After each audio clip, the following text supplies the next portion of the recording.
Yan guys, gawa na naman tayo ng kilawing tangigi to, tangigi. Yan, ang rekado siyempre tangigi, tapos sibuyas, luya, kamatis. Tapos yan yung ating pampalasa na ang tawag to, lemon. At saka pipino and sili. Siyempre hindi mawawala yung ating kalamansi. Yan guys. Unahin na natin ang ating kalamansi. Mikos-mikos na yan. Tapos, ambi! Tapos isunod na natin ang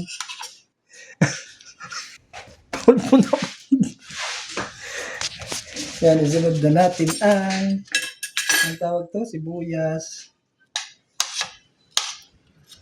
Mamaya ka na, luya. Nilagyan ko kayong kamatis. I-try natin may kamatis. Huwag mo lagyan ng kamatis, sir. Wala, hanggang ngayon lang naman yan, mauubos na yan. Kailangan mauubos to ngayon. Kasi kunti lang naman yan eh. Lagyan mo ng suka. Ando doon yung suka.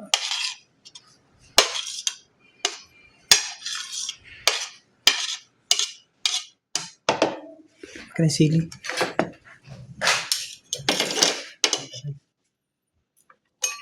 Anayin na natin yung salitas bago halo-halo. Ay, isama na po? Oo, isama. Sabay na yan? Ay, hindi makakalo ng mabuti. Sandali lang. Ito muna. Wala, puno na naman siya, Mambi.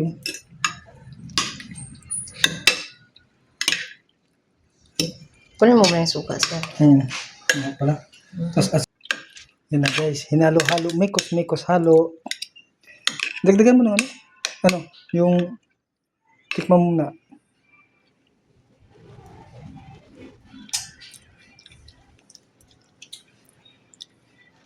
Asin pa, asin. Hindi, lalagyan pa dito eh.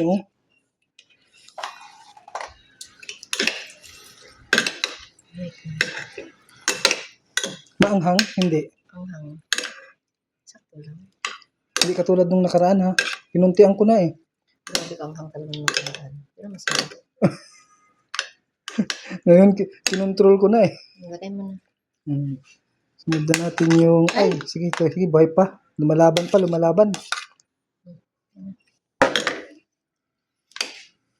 Saan yun?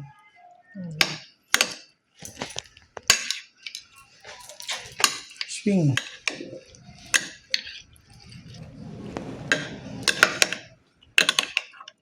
Ay, Sige, damputin naman. Wala naman malinis naman yung lamesa. Daga at ipis lang gumagawa. Okay na. Hindi, ito pa. Yan mo. Pangibabaw. Nagpiga na ako ng isang piraso din ng ganyan. Ha? Pwede rin. Pigain mo na lang din. Pampaasim talaga.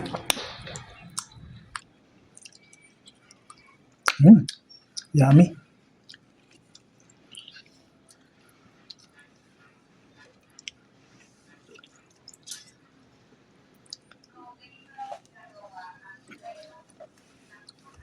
Okay na. View.